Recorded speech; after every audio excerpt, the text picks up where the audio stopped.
সুন্দরবনে বাঘ দেখা আর মিরিসাতে এসে ওয়েল দেখা কোয়াইট সেম। এখান থেকে 20 মাইল ভিতরের দিকে গেলে ওয়েল দেখার চান্সেস থাকতে পারে। আমরা অলরেডি ওয়েল ওয়াচিং জোন যেটা সেখানেই রয়েছি। মানে এই যে এই সাইডটা যেটা দেখতে পাচ্ছেন, এই সাইডগুলোতে কিন্তু ওয়েল দেখতে পাওয়া যায়। টার্টলস,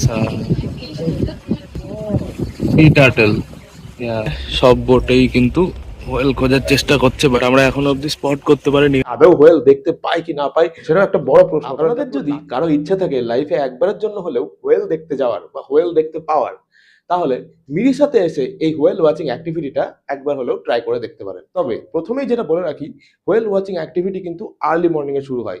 এখন টাইম মোটামুটি 6টা বাজছে, ঠিক আছে?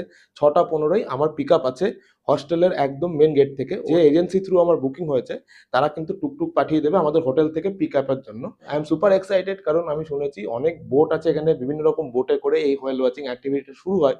সো দেখা যাক কেমন কি হচ্ছে, আদৌ হোয়েল দেখতে পাই কি না পাই সেটাও একটা বড় প্রশ্ন, কারণ এটা পুরো লাকের ব্যাপার। আমি যতদূর শুনেছি যে অনেকেই দেখতে পায়, অনেকে আবার দেখতে পায় না। সো পুরো লাকের ওপরে, এন্ড দেখা যাক আমার লাক কতটা খাদ দেয় আজকে। এই হোয়েল ওয়াচিং অ্যাক্টিভিটির জন্য কত টাকা খরচা হচ্ছে, কিভাবে বুকিং করবেন, সবকিছু আপনাদেরকে জানাবো। ভিডিওটা শেষ অবধি দেখতে থাকুন। এনিওয়ে, আপাতত সময় হয়ে গেছে, so let's go for the whale watching activity. আমি এখন নিচে চলে এসেছি, এখানে ওয়েট করছি। বলতে বলতে আমার টুকটুকো চলে এসেছে। সো একদম অন টাইমেই 6টা বেজে 15 মিনিটেই চলে এসেছে, ভেরি পাংচুয়াল। হয়তো 7টা থেকে অ্যাক্টিভিটি স্টার্ট হবে। মেন হারবার যেখান থেকে আর কি বোট ছাড়বে। আমরা হারবারে চলে এসেছি, এখান থেকেই আশা করি বোট ছাড়বে আমাদের। তো এটা হচ্ছে আমাদের বোট আজকের দিনে, এটাই করে আমরা যাচ্ছি হচ্ছে হোয়েল ওয়াচিং এর জন্য। এই মোটামুটি পুরো হারবার আমাদের বোট। ওপরের ডেক তো পুরো ফুল হয়ে গেছে, আরো আগে আসতে হতো যা মনে হচ্ছে। আমায় তো 6টা 15তেই পিক আপ টাইম দিয়েছিল। তো ওপরের ডেকটা অলমোস্ট ফুল, নিচের ডেকেও বসা যাবে। নিচের ডেকে গিয়েই বসছি। এই মোটামুটি ওপরের ডেকে বসার সিস্টেম। সো আমাদের বোট কিন্তু অলমোস্ট ফুল হয়ে গেছে, আমরা অলমোস্ট রেডি ডিপার্চারের জন্য। এ হচ্ছে পোর্ট, এটা পুরো পোর্ট এরিয়া, দেখলেই বুঝতে পারবেন। প্রচুর এখানে বোট আছে, বিভিন্ন রকমের বোট আছে, হারবার যেটাকে বলছে। তো এটা হচ্ছে মোটামুটি নিচের ডেকটা। এখানে কিন্তু লাইফ জ্যাকেট থেকে শুরু করে সবকিছুই রয়েছে। এই যে এখানে সানরাইজও হয়ে গেছে, দেখতে পাচ্ছেন ভালো করেই। তো আমাদের বোট কিন্তু হারবার থেকে ছেড়ে দিয়েছে। বোট ছাড়া মাত্র কিন্তু ডেক একদম ফুল হয়ে গেছে। সিটে বসে কেউ নেই, যা মনে হয় বেশিরভাগ লোকই সব ডেক বা উইন্ডোর দিকে চলে এসছে, যেটা ভেরি নর্মাল। তো প্রথমেই এসেই একদম ডেকের সামনে চলে আসবেন, তাহলে কিন্তু জায়গা পেয়ে যাবেন বসার জন্য। ওটাই সুবিধা হবে আমার যা মনে হয়। আমিও ডেকেই চলে এসেছিলাম, না হলে কিন্তু ভিড় হয়ে গেলে আর এখানে জায়গা পাবেন না। বসার সিট থাকবে আপনার, চিন্তা নেই, বাট ডেকে চলে আসবেন, it would be better for you.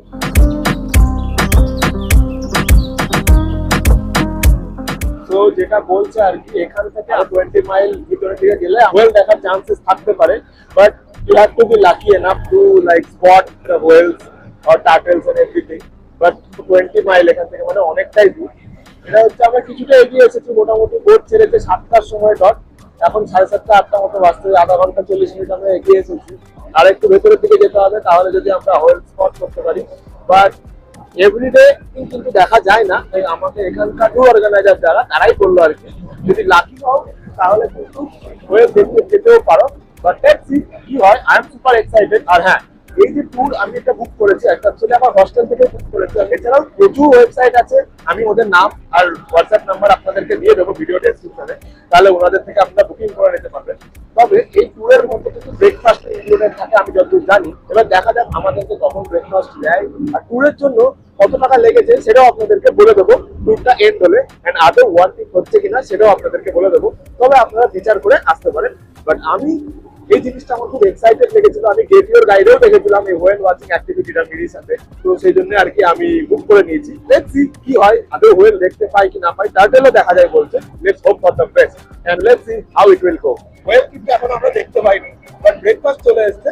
এই যে কেক, একটা কেক দিয়েছে, একটা স্যান্ডউইচ আর একটা হচ্ছে ওয়াটার বটল। এই মোটামুটি ব্রেকফাস্ট। তো আমাদের ট্যুর গাইড যেটা বলছে কি, আমরা অলরেডি হোয়েল ওয়াচিং জোন যেটা সেখানেই রয়েছি। মানে এই যে এই সাইডটা যেটা দেখতে পাচ্ছেন, এই সাইডগুলোতে কিন্তু হোয়েল দেখতে পাওয়া যায় জেনারেলি বা নর্মালি। বাট আজকে কিন্তু এখনো অব্দি আমরা আইডেন্টিফাই করতে পারি। ইভেন আরেকটা জিনিস যেটা শুনলাম, যে এখানে প্রত্যেকটা বোটের মধ্যে কমিউনিকেশন চলতে থাকে। লাইক কোনো একটা বোট যদি হোয়েল আইডেন্টিফাই করতে পারে, তাহলে তারা অটোমেটিক্যালি বোটকে আর কি ইনফর্ম করে দেয় যে এই এরিয়াতে হোয়েল স্পট করা গেছে। তো তখন বাকি বোটরাও সেই দিকে আর কি চলে যায়, দিয়ে হোয়েল দেখানোর চেষ্টা করে। এন্ড এরা অ্যাকচুয়ালি ওয়েল খুঁজে বার করার জন্য চেষ্টা করছে, they are trying hard to find out. তো let's hope for the best. But ওদের কথাই হচ্ছে এই এরিয়াগুলো কিন্তু অলরেডি ওয়েল ওয়াচিং জোনের মধ্যেই পড়ে, ঠিক আছে? আমরা অলরেডি ওয়েল ওয়াচিং জোনে রয়েছি, বাট সো ফার আমরা একটা ওয়েল দেখতে পাইনি। আদৌ দেখতে পাই কিনা, আদৌ এই পুরো জার্নিটা ওয়ার্থ ইট হয় কিনা। আচ্ছা, আপনাদেরকে একটা জিনিস বলে দিই, এই ট্যুর বুকিং এর জন্য কিন্তু বিভিন্ন রকম প্রাইস রয়েছে। গেট ইউর গাইডেও আপনারা দেখতে পারেন, ওখানেও কিন্তু ওই something around 9200 LKR Sri Lankan rupees মতো লাগছিল। আমি কিন্তু আমার যে হস্টেল তাদের থেকে বুক করেছি, আর এই যে কোম্পানির সঙ্গে বুক করছি এটা হচ্ছে চামিন্ডা ট্যুর। আমি ডেসক্রিপশনে দিয়ে দেবো এক্সাক্ট নামটা। এরা কিন্তু আমার থেকে নিয়েছে 10,000 LKR, যেটা অ্যারাউন্ড $32 বা 2,950 টাকা মতো ইন্ডিয়ান কারেন্সি। তো আপনাদের সুবিধার্থে জানিয়ে দিলাম, যাতে করে আপনাদের একটা আইডিয়া হয়ে যায় যে কত টাকা লাগতে পারে। তার মধ্যে কিন্তু ব্রেকফাস্ট ইনক্লুডেড ছিল, আর হোটেল থেকে আপনার পিক আপ ইনক্লুডেড রয়েছে এই পুরো ট্যুরের মধ্যে। কিন্তু এদের প্যাকেজ কিন্তু ভ্যারি করে, অনেকের কাছে শুনছি 12,000 শ্রীলঙ্কান রুপিসও নিয়েছে, কারো কারো কাছে 15,000ও নিয়েছে, ফরেনারদের কাছে মোস্ট প্রবাবলি বেশি টাকা নিচ্ছে। বাট আপনি 10,000টা ধরে চলুন, 10,000 LKR, আর আসার আগে গেট ইউর গাইডে চেক করে নেবেন, ঠিক আছে? আর 2-3টে ট্যুর কোম্পানির সঙ্গে কথা বলে নেবেন, যেটা আমি করেছিলাম।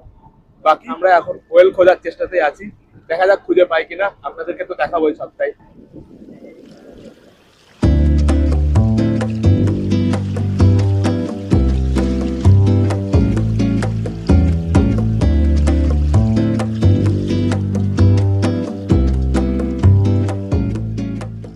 সব বোট কিন্তু কম বেশি খুঁজে বেড়াচ্ছে, এদিকেই খুঁজছে আর কি, ডান দিক বাঁ দিক করে সব দিকে খুঁজছে। এদিকে বোটগুলো আসছে, সব বোটেই কিন্তু ওয়েল খোঁজার চেষ্টা করছে, বাট আমরা এখনো অব্দি স্পট করতে পারিনি। Let's see.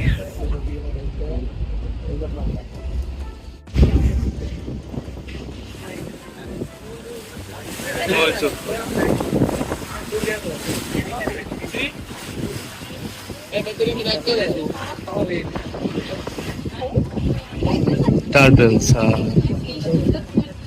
turtles, sea turtle, yeah.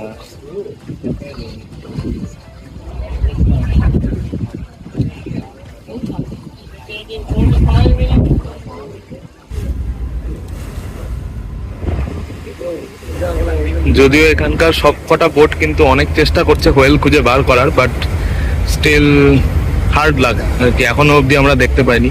Just একটাই সি টার্টেল আমরা দেখতে পেয়েছিলাম, বাট তারপরে এখনো অবধি আর কিছু দেখতে পাইনি। বাট লেটস সি, আমরা এখনো খোঁজার চেষ্টা করছি আর কি। হয় hopefully we will find something.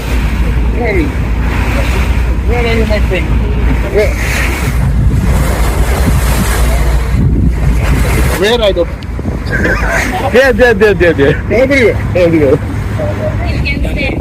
তো আমরা কিন্তু আজকে একটা হোয়েল দেখতে পাইনি, আর ওরা অনেক চেষ্টা করেছে, এই বোট অনেক চেষ্টা করেছে, শুধু আমাদের বোট বলে নয়, সবকটা বোটই অনেক চেষ্টা করেছে হোয়েল খুঁজে বার করার। পুরো মোটামুটি পুরো এরিয়াটাই কভার করেছে হোয়েল ওয়াচিং জোন যেটা, বাট আনফরচুনেটলি আমরা একটাও স্পট করতে পারিনি আজকে। তো 30 USD ফর ইন্ডিয়ান, আমার জন্য 10,000 শ্রীলঙ্কান রুপি লেগেছে এই পুরো ট্যুরের জন্য। তো আপনি আপনার এই 2900 টাকা, 2950 টাকা টোটাল অ্যামাউন্ট লেগেছে ইন্ডিয়ান কারেন্সিতে। এই এতটা অ্যামাউন্ট আপনি পে করবেন কি করবেন না, it's all up to you. আমি বলবো না যে এটা ওয়ার্থ ইট বা একদমই ওয়ার্থ ইট না, সেটা আমি বলবো না। আমার যত মনে হয়েছে সুন্দরবনে বাঘ দেখা আর মিরিসাতে এসে ওয়েল দেখা কোয়াইট সেম, পুরো লাক, ইটস অন লাক। তো যদি লাক ভালো থাকে আপনি হয়তো 2-3টে ওয়েল দেখতে পেয়ে যেতে পারেন, আর যদি লাক বাজে থাকে তাহলে একটাও দেখতে পাবেন না। আমরা খালি একটা সি টার্টেল দেখতে পেয়েছিলাম, কিছু ফ্লাইং ফিশেস দেখতে পেয়েছি, আদারওয়াইজ আমরা কিছু দেখতে পাইনি। আসলে একটা ওয়েল দেখা গেলে সবকটা বোট এমন ভাবে তার দিকে ছুটে যাচ্ছে যে তার যে ওয়েভের জন্য হয়তো ওয়েল গুলো সরে যাচ্ছে, তো আমরা আইডেন্টিফাই করতে পারিনি। তো এই মোটামুটি আমাদের ট্যুর এখানেই শেষ হচ্ছে। আমরা এখন ব্যাক করছি আবার আমাদের হোস্টেলের দিকে, মিরিসার দিকে, হারবারের দিকে। সো মোটামুটি 4 ঘন্টা মতো ট্যুর ছিল। খাওয়া দাওয়া মোটামুটি দিয়েছে, টুনা ফিশ স্যান্ডউইচ ছিল সেটাও দিয়েছে, তারপরে হচ্ছে কেক দিয়েছে 2বার করে, ফ্রুটস দিয়েছে অনেক রকমের। সো ওগুলো সব ঠিক আছে, বাট যেটা মেন জিনিস আমরা ওয়েল দেখতে পাইনি। আমার যত মনে হয় এটা ওয়ার্থ ইট বলবো না, বাট স্টিল আমি বলবো যে ইটস অন লাক। এনিওয়ে আমাদের ট্যুর এখানেই শেষ হচ্ছে, আমরা এখন আবার ব্যাক করছি হোস্টেলের দিকে। কেমন লাগলো অবশ্যই কমেন্টে জানাবেন। আশা করি আমার মতো আপনারাও হতাশ হয়েছেন, কারণ আমি যতটা এক্সাইটমেন্ট নিয়ে শুরু করেছিলাম ভিডিওটা, বা আমার যতটা এক্সাইটমেন্ট ছিল, লাস্ট অব্দি এসে সেটা মিট করলো না। তো আপনারা যখন আসবেন তাদেরকে বলে রাখি আগে থেকে, hope for the best. Lakh ভালো থাকলে অবশ্যই দেখতে পারেন, আর না হলে হয়তো দেখতে পাবেন না আমার মতে। সো এনিওয়ে এখনকার মতো এই ব্লগ এতটাই শেষ করছি। এরপরে আগে হোস্টেলে পৌঁছাই, দেন ফ্রেশন আপ হয়ে আবার আমরা বেরোবো এক্সপ্লোর করতে। ঠিক আছে, thanks for watching and good by.